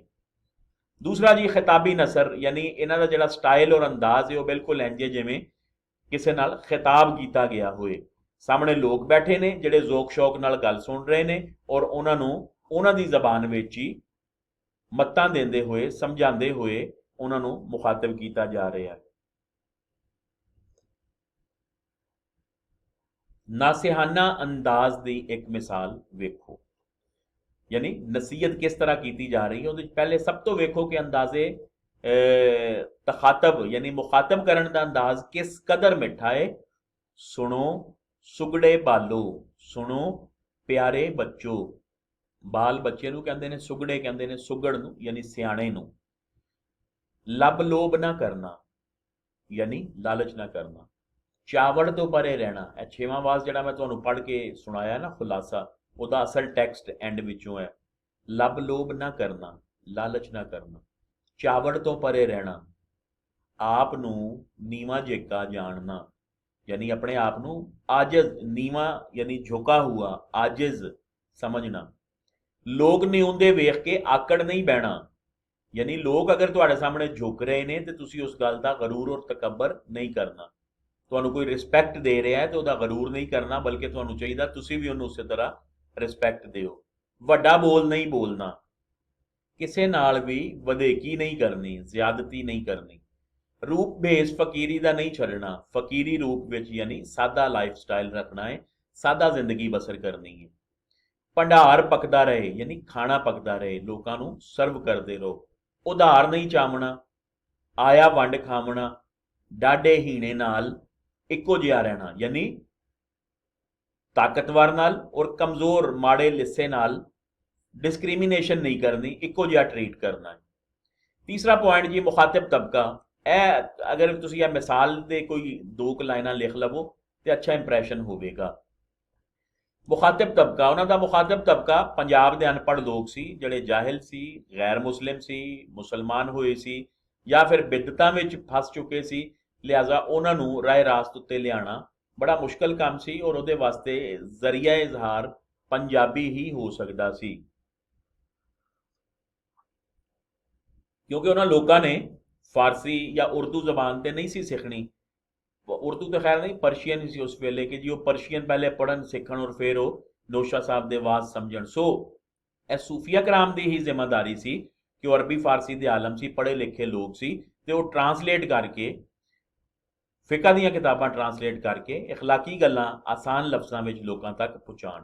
ਲਿਹਾਜ਼ਾ ਸਾਡੇ ਸੂਫੀਆ ਬਜ਼ੁਰਗ ਨੇ ਇਹ ਕੰਮ ਕੀਤਾ ਔਰ ਉਹਨਾਂ ਨੇ ਇਸ ਤਰ੍ਹਾਂ ਦੇ ਸਾਦਾ ਲੋ ਲੋਕਾਂ ਉੱਤੇ ਆਪਣੀ ਇਲਮੀਅਤ ਦਾ ਰੋਬ ਨਹੀਂ ਝਾੜਿਆ, ਬਲਕਿ ਸਿੱਧੇ ਸਾਦੇ ਲਫ਼ਜ਼ਾਂ ਨਾਲ ਆਮ ਜ਼ਬਾਨ ਵਿੱਚ ਉਹਨਾਂ ਦੇ ਲੈਵਲ ਉੱਤੇ ਜਾ ਕੇ ਗੱਲ ਕਰਨ ਦੀ ਕੋਸ਼ਿਸ਼ ਕੀਤੀ। ਲਿਹਾਜ਼ਾ ਇਹਨਾਂ ਆਵਾਜ਼ਾਂ ਵਿੱਚ ਕੋਈ ਫਿਕਾ ਦੇ ਡੂੰਘੇ ਗਹਿਰੇ ਮਸਲੇ ਬਿਆਨ ਨਹੀਂ ਕੀਤੇ ਗਏ, ਬਲਕਿ ਸਿੱਧੀ ਸਾਦੀਆਂ ਗੱਲਾਂ ਨੂੰ, ਕੁਰਾਨੋ ਹਦੀਸੋ ਤਫਸੀਰ ਦੀਆਂ ਗੱਲਾਂ ਨੂੰ ਸਿੱਧੇ ਸਾਦੇ ਆਸਾਨ ਪੰਜਾਬੀ ਲਫ਼ਜ਼ਾਂ ਵਿੱਚ ਲੋਕਾਂ ਤੱਕ ਕਨਵੇ ਕੀਤਾ ਹੈ। ਜਿਵੇਂ ਤੌਹੀਦ ਦਾ ਦਰਸ ਵੇਖ ਲਓ ਤੁਸੀਂ, ਕਿੰਨਾ ਖੂਬਸੂਰਤ ਪਹਿਲੇ ਆਵਾਜ਼ ਦੇ ਤਿੰਨ ਚਾਰ ਜਿਹੜੇ ਜੁਮਲੇ ਨੇ ਪਹਿਲੇ ਆਵਾਜ਼ ਵਿੱਚੋਂ ਨੇ, ਤੁਸੀਂ ਜ਼ਰਾ ਅੰਦਾਜ਼ ਵੇਖੋ ਉਹਦਾ, ਕਿਸ ਕਦਰ ਛੋਟੇ ਛੋਟੇ ਸੈਂਟੈਂਸ ਨੇ ਔਰ ਕਿਸ ਕਦਰ ਆਸਾਨ ਲਫ਼ਜ਼ ਨੇ ਕਿ ਆਸਾਨੀ ਨਾਲ ਇੱਕ ਅਨਪੜ੍ਹ ਬੰਦੇ ਨੂੰ ਵੀ ਸਮਝ ਆ ਜਾਂਦੇ ਨੇ। ਯਾਨੀ ਇਹਦੇ ਵਿੱਚ ਕੋਈ ਫਲਸਫਾ ਨਹੀਂ ਹੈ, ਬਿਲਕੁਲ ਸਾਦਾ ਜਿਹੀਆਂ ਗੱਲਾਂ ਨੇ ਜਿਹੜੀਆਂ ਸਾਦੇ ਅੰਦਾਜ਼ ਵਿੱਚ ਕੀਤੀਆਂ ਗਈਆਂ ਨੇ। ਬਾਬਾ ਸਾਈਂ ਵਾਲਿਆਂ ਫਰਮਾਇਆ ਹੈ ਜੋ ਸਾਈਂ ਖੁਦ ਮੁਖਤਾਰ ਹੈ। ਅੱਛਾ, ਹੈ ਉਧਰ ਉਸ ਇਲਾਕੇ ਵਿੱਚ ਹੈ ਹੀ ਬੋਲਿਆ ਜਾਂਦਾ। ਬਾਬਾ ਸਾਈਂ ਵਾਲਿਆਂ ਫਰਮਾਇਆ ਹੈ ਜੋ ਸਾਈਂ ਖੁਦ ਮੁਖਤਾਰ ਹੈ, ਜੋ ਮੰਨਦਾ ਹੈ ਸੋ ਬੰਦਾ ਹੈ। ਯਾਨੀ ਜਿਹੜਾ ਬੰਦਾ ਉਹਦੀ ਗੱਲ ਮੰਨਦਾ ਹੈ ਉਹੋ ਹੀ ਸਹੀ ਮਾਇਨਿਆਂ ਵਿੱਚ ਬੰਦਾ ਹੈ। ਉਹ ਜਿਵੇਂ ਰੱਖੇ ਤਿਵੇਂ ਰਹੀਏ, ਯਾਨੀ ਅੱਲਾਹ ਤਾਲਾ ਜਿਸ ਹਾਲ ਵਿੱਚ ਰੱਖੇ ਉਸੇ ਤਰ੍ਹਾਂ ਰਹਿਣਾ ਚਾਹੀਦਾ। ਉਸ ਤੇ ਕਿਸੇ ਦਾ ਹੁਕਮ ਨਹੀਂ, ਉਹ ਸਭ ਦਾ ਹਾਕਿਮ ਹੈ। ਕੌਣ ਸਾਈਂ ਨੂੰ ਆਖੇ ਇਉਂ ਨਹੀਂ ਤੇ ਇਉਂ ਕਰ। ਯਾਨੀ ਇਨਸਾਨ ਕ੍ਰੀਏਸ਼ਨ ਜਿਹੜੀ ਹੈ, ਤਖਲੀਕ ਜਿਹੜੀ ਹੈ ਅੱਲਾਹ ਤਾਲਾ ਦੀ, ਉਹ ਖਾਲਿਕ ਨੂੰ ਕਿਵੇਂ ਕਹਿ ਸਕਦੀ ਹੈ ਕਿ ਤੂੰ ਸਾਡੀ ਮਰਜ਼ੀ ਦੇ ਮੁਤਾਬਿਕ ਚੱਲ। ਮਾਲਿਕ ਹੈ, ਖਾਲਿਕ ਹੈ, ਉਹ ਆਪਣੀ ਮਰਜ਼ੀ ਦੇ ਮੁਤਾਬਿਕ ਚਲਾਉਂਦਾ ਹੈ ਜਾਂ ਚੱਲ ਰਿਹਾ ਹੈ। ਚੌਥਾ ਪੁਆਇੰਟ ਜੀ, ਕੁਰਾਨੀ ਵਾਕਿਆਤ ਦਾ ਜ਼ਿਕਰ। 2 ਆਵਾਜ਼ਾਂ ਵਿੱਚ 3 ਆਵਾਜ਼ਾਂ ਵਿੱਚ ਕੁਰਾਨ ਦੇ ਵਾਕਿਆਤ ਬਿਆਨ ਕੀਤੇ ਗਏ ਨੇ ਔਰ ਉਹਨਾਂ ਦਾ ਮਕਸਦ ਇਹ ਸੀ ਕਿ ਕੁਰਾਨੀ ਵਾਕਿਆਤ ਦੀ ਮਿਸਾਲ ਦੇ ਕੇ ਲੋਕਾਂ ਤੱਕ ਮੈਸੇਜ ਕਨਵੇ ਕੀਤਾ ਜਾਏ ਤਾਂ ਕਿ ਸੁਣਨ ਵਾਲੇ ਉਸ ਵਾਕਿਆਤ ਤੋਂ ਇਬਰਤ ਫੜਨ। ਕਿੱਥੇ ਕਿੱਥੇ ਆਏ ਨੇ ਕੁਰਾਨ ਦੇ ਵਾਕਿਏ? ਪਹਿਲੇ ਆਵਾਜ਼ ਵਿੱਚ ਹਜ਼ਰਤ ਮੂਸਾ ਤੇ ਫਿਰੌਨ ਦਾ ਵਾਕਿਆ ਆਇਆ ਹੈ। ਚੌਥੇ ਆਵਾਜ਼ ਵਿੱਚ ਹਜ਼ਰਤ ਸਾਲੇਹ ਪੈਗੰਬਰ ਤੇ ਉਹਨਾਂ ਦੀ ਕੌਮ ਸਮੂਦ ਦਾ ਜ਼ਿਕਰ ਆਇਆ ਹੈ। ਇਸ ਤਰ੍ਹਾਂ ਫਿਰ ਹਜ਼ਰਤ ਮੂਸਾ ਦੇ ਅਸਾ ਵਾਲਾ ਵਾਕਿਆ ਵੀ ਪਹਿਲੇ ਆਵਾਜ਼ ਵਿੱਚ ਹੀ ਆਇਆ ਹੈ। ਯਾਨੀ ਇਹਦੇ ਤੁਸੀਂ ਸਿਰਫ ਇਹ ਲਿਖਣਾ ਹੈ। ਲੰਬੀ ਚੌੜੀ ਗੱਲ ਤੋਂ ਪਰਹੇਜ਼। ਲੰਬੀ ਗੱਲ ਆਪਣੀ ਅਸਰ ਤੇ ਅਫਾਦੀਅਤ ਖੋ ਦਿੰਦੀ ਹੈ। ਲਿਹਾਜ਼ਾ ਆਵਾਜ਼ਾਂ ਵਿੱਚ ਕਿਧਰੇ ਵੀ ਲੰਬੀਆਂ ਚੌੜੀਆਂ ਗੱਲਾਂ ਨਹੀਂ ਕੀਤੀਆਂ ਗਈਆਂ, ਬਲਕਿ ਸਿੱਧੇ ਸਾਦੇ ਆਸਾਨ ਅਲਫਾਜ਼ ਵਿੱਚ ਮੁਖਾਤਬੀਨ ਨੂੰ ਐਜੂਕੇਟ ਕਰਨ ਦੀ ਕੋਸ਼ਿਸ਼ ਕੀਤੀ ਗਈ। ਤੇ ਪਹਿਲਾ ਆਵਾਜ਼ ਅਗਰ ਲੰਬਾ ਸੀ, ਲੈਂਥੀ ਸੀ, ਤੇ ਉਹਨੂੰ ਵੀ ਛੋਟੇ ਛੋਟੇ ਟੋਟੇ ਜਾਂ ਟੁਕੜੇ ਕਰ ਲਏ ਨੇ ਤਾਂ ਕਿ ਲੋਕਾਂ ਨੂੰ ਬੋਝਲ ਮਹਿਸੂਸ ਨਾ ਹੋਏ। ਸਲੀਸ ਤੇ ਆਸਾਨ ਜ਼ਬਾਨ। ਇਹਦੇ ਵਿੱਚ ਜੀ ਬਿਲਕੁਲ ਸਲੀਸ ਤੇ ਆਸਾਨ ਜ਼ਬਾਨ ਵਰਤੀ ਗਈ ਹੈ, ਕੋਈ ਮੁਸ਼ਕਲ ਨਹੀਂ ਹੈ। ਯਾਨੀ ਇਹ ਕਹਿ ਲਵੋ ਕਿ ਅੱਜ ਤੋਂ 400 ਸਾਲ ਪਹਿਲੇ ਦੀ ਲੈਂਗੁਏਜ ਹੈ, ਮਗਰ ਅੱਜ ਵੀ ਪੜ੍ਹੀਏ ਤੇ ਕੋਈ ਬਹੁਤ ਜ਼ਿਆਦਾ ਫਰਕ ਨਹੀਂ ਹੈ। ਯਾਨੀ ਮੰਡੀ ਬਹਾਉਦੀਨ ਦੇ ਲੋਕ ਜਿਹੜੇ ਨੇ ਉਹ ਅੱਜ ਵੀ ਇਸੇ ਤਰ੍ਹਾਂ ਦਾ ਹੀ ਲਹਿਜਾ ਬੋਲਦੇ ਨੇ। ਸ਼ੇਰਾਂ ਦੀ ਵਰਤੋਂ। 2 ਆਵਾਜ਼ਾਂ ਵਿੱਚ ਸ਼ੇਰ ਵੀ ਇਸਤੇਮਾਲ ਹੋਏ ਨੇ, ਲੇਕਿਨ ਤੁਹਾਨੂੰ ਸ਼ੇਰ ਲਿਖਣ ਦੀ ਲੋੜ ਨਹੀਂ।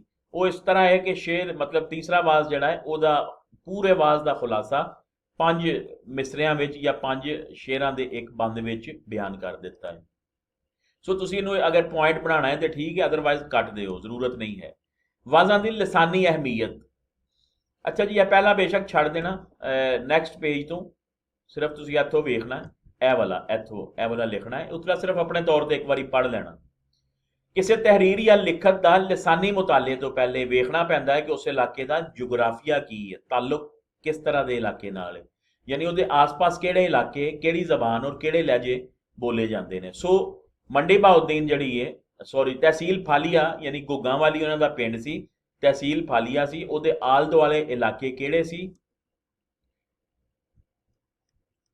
ਕਿਤਾਬ ਵਿੱਚ ਉਹ ਬਣੀ ਦੀ ਹੈ ਡਾਇਆਗ੍ਰਾਮ ਜੀ, ਇਹਦੇ ਵਿੱਚ PDF 'ਚ ਆ ਨਹੀਂ ਸਕੀ, ਉਹ ਤੁਸੀਂ ਬਣਾਣੀ ਹੋਏ ਤਾਂ ਬਣਾ ਲੈਣਾ, ਨਹੀਂ ਤੇ ਲਿਖ ਲੈਣਾ। ਤਹਿਸੀਲ ਫਾਲੀਆ ਜਿਹੜੀ ਕਿ ਉਸ ਵੇਲੇ ਜ਼ਿਲ੍ਹਾ ਗੁਜਰਾਤ ਦੀ ਸਭ ਤੋਂ ਵੱਡੀ ਤਹਿਸੀਲ ਸੀ, ਉਹਦੀ ਬੋਲੀ ਉੱਤੇ ਨਜ਼ਦੀਕੀ ਇਲਾਕੇ ਦੇ ਲਹਿਜਿਆਂ ਦਾ ਢੇਰ ਅਸਰ ਸੀ। ਠੀਕ ਹੈ ਜੀ। ਔਰ ਇਸ ਵਾਸਤੇ ਇਸ ਲਹਿਜੇ ਨੂੰ ਨੀਮ ਲਹਿੰਦੀ ਲਹਿਜਾ ਕਿਹਾ ਜਾਂਦਾ ਹੈ। ਇਹ ਲਹਿਜਾ ਅਸਲ ਵਿੱਚ ਮਾਝੀ ਤੇ ਲਹਿੰਦੀ ਲਹਿਜੇ ਦੇ ਬਿਲਕੁਲ ਕਰੀਬ ਹੈ। ਮਾਝੀ ਯਾਨੀ ਸੈਂਟਰਲ ਲਾਹੌਰ ਵਿੱਚ ਬੋਲਿਆ ਜਾਣ ਵਾਲਾ ਲਹਿਜਾ, ਇੱਕ ਪਾਸੋਂ ਪੋਠੋਹਾਰੀ ਲਹਿਜਾ ਅਸਰ ਕਰ ਰਿਹਾ ਸੀ, ਉਹ ਵੀ ਸੈਂਟਰਲ ਨਾਲ ਕਾਫੀ ਮਿਲਦਾ ਜੁਲਦਾ ਹੈ, ਤੇ ਇੱਕ ਪਾਸੇ ਪਲਵਾਲ ਸਾਈਡ ਜਿਹੜੀ ਹੈ ਉਧਰ ਪਹਾੜੀ ਲਹਿਜਾ ਸੀ, ਉਹ ਵੀ ਸੈਂਟਰਲ ਨਾਲ ਮਿਲਦਾ ਜੁਲਦਾ ਹੈ। ਲਿਹਾਜ਼ਾ ਇਹਨੂੰ ਅਸੀਂ ਕਹਿ ਸਕਦੇ ਹਾਂ ਕਿ ਇਹ ਮਾਝੀ ਤੇ ਲਹਿੰਦੀ ਲਹਿਜੇ ਦਾ ਮੁਰੱਕਬ ਹੈ। ਕੁਝ ਫਰਕ 7-8 ਫਰਕ ਨੇ ਜੀ, ਤੁਸੀਂ ਇਹਨਾਂ 'ਚੋਂ ਸਾਰੇ ਨਾ ਲਿਖਣਾ, ਇੱਕ ਦੋ ਲਿਖ ਲੈਣਾ। ਫਾਲੀਆ ਦੇ ਲੋਕ ਇਹ ਵੱਡੀ ਇਹ ਦਾ ਇਸਤੇਮਾਲ ਜ਼ਿਆਦਾ ਕਰਦੇ ਨੇ। ਮਸਲਾ ਅਸੀਂ ਤਾਂ ਲਫ਼ਜ਼ ਬੋਲਦੇ ਹਾਂ ਕਣਕ ਜਾਂ ਖੂਹ, ਉਹ ਕਹਿੰਦੇ ਨੇ, ਜਾਂ ਬਹਿਸ਼ਤ, ਉਹ ਕਹਿੰਦੇ ਨੇ ਮੈਂ ਖੂਹੇ ਤੇ ਜਾ ਰਿਹਾ ਵਾਂ, ਮੈਂ ਕਣਕੇ ਦੀ ਰੋਟੀ ਖਾਣੀ ਹੈ, ਯਾਨੀ ਮੈਂ ਕਣਕ ਦੀ ਰੋਟੀ ਖਾਣੀ ਹੈ, ਮੈਂ ਕਣਕੇ ਦੀ ਰੋਟੀ ਖਾਣੀ ਹੈ। ਬਹਿਸ਼ਤ ਦੀ ਬਜਾਏ ਬਹਿਸ਼ਤੇ ਬੋਲਿਆ ਜਾਂਦਾ ਹੈ। ਫਾਲੀਆ ਦੇ ਲੋਕ ਲਫ਼ਜ਼ਾਂ ਦੇ ਅਖੀਰ ਵਿੱਚ ਛੋਟੀ ਜੇ ਦਾ ਇਜ਼ਾਫਾ ਕਰਦੇ ਨੇ। ਮਸਲਨ ਕੰਧਾ ਨਹੀਂ ਬੋਲਦੇ, ਦਰਿਆ ਦੇ ਕੰਧੇ ਨੂੰ ਕਹਿੰਦੇ ਨੇ ਨਾ, ਉਹਦੀ ਬਜਾਏ ਕੰਧੀ। ਇਸੇ ਤਰ੍ਹਾਂ ਛੋੜ ਦਿਓ ਜਿਵੇਂ ਬੋਲਿਆ ਜਾਂਦਾ, ਛੱਡ ਦਿਓ, ਤੇ ਉਹ ਕਹਿੰਦੇ ਨੇ ਛੱਡੀ ਦਿਓ ਜਾਂ ਛੋੜੀ ਦਿਓ। ਇਸੇ ਤਰ੍ਹਾਂ ਜੀ ਕੁਝ ਥਾਵਾਂ ਤੇ ਸੀਨ ਦਾ ਇਜ਼ਾਫਾ ਹੁੰਦਾ ਹੈ, ਮਸਲਨ ਆਖਿਓਸ, ਸਦਿਓਸ ਤੇ ਰਖਿਓਸ, ਇਹ ਪਹਾੜੀ ਐਕਸੈਂਟ ਵਿੱਚ ਇਸ ਤਰ੍ਹਾਂ ਹੈ। ਮੁਸਤਕਬਲ ਬਣਾਉਣ ਵਾਸਤੇ ਛੋਟੀ ਇਹ ਸੀਨ ਤੇ ਛੋਟੀ ਇਹ ਐਡ ਹੁੰਦੀ ਹੈ। ਮਤਲਬ ਅਸੀਂ ਬੋਲਦੇ ਹਾਂ ਸੈਂਟਰਲ ਵਾਲੇ ਤੋਲੇਗਾ, ਬੋਲੇਗਾ, ਤੋਲਸੀ, ਬੋਲਸੀ ਵਗੈरह। ਇਸੇ ਤਰ੍ਹਾਂ ੜਾ, ੜੇ ਅਲਿਫ ੜਾ, इसमें तस्गीर बनाने वास्ते इस्तेमाल होंदा, जिवें छोटा तो छोटड़ा, काले तो कालड़ा, कोजे तो कोजड़ा। वाजां दे विच एक पासे पहाड़ी, दूजे पासे पोठोहारी दा रंग भी नुमाया है, और मिले जुले लफ्ज जिहड़े हिक, पहाड़ी विच भी पोठोहारी विच भी एक नहीं बोलते, वन एक दी बजाए वो हिक बोलते ने। हालांकि साडे इत्थे हिक दा मतलब चैस्ट या ब्रैस्ट है। इकट्ठे, कट्ठे, आखियोस यानी बताया, उसने बताया, डिठोस उसने देखा, डिठा, डिठोस उसने देखा। वाजां विच मुकामी मुहावरे, रोजमर्रे तशबीहां ते इस्तारियां दी वरतों बड़ी खूबसूरत की गई है। बस जी इन्हां विचों कोई 5-6 लिख लेना। मुकदी गल है कि नौशागंज बख्श साहब ने अपने इन्हां वाजां दे जरिए जिथे लोकां विच काफ़ी सारियां बेदात दा खात्मा कीता, उत्थे लोकां तक दीने इस्लाम दा पॉजिटिव मैसेज ते इखलाकियात दा दर्स भी दिता। इलावा जी उन्होंने इन्हां वाजां दे जरिए पंजाबी लिटरेचर नूं नसरी हवाले नाल एक बेहतरीन बुनियाद फराहम की। उन्हां दे आवाज़ जिहड़े ने टैक्नीकली या फन्नी एतबार नाल हर तरह की खूबियां तो माला माल ने। यह जी जिहड़ा आवाज़ दा टैक्सट दिता गया है अखीर च एडिशनल मटीरियल दे विच शामिल है, वो शरीफ अहमद शराफत साहब की किताब विचों है, लेकिन वो चूंकि सिर्फ 5 वाज ने, 6वां वाज मैं आख्या नौशा कादरी ने उस किताब विचों लैके शामिल किया है।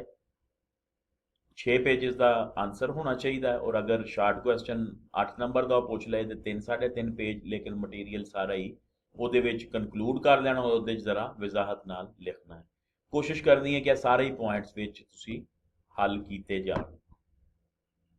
अल्लाह हाफिज।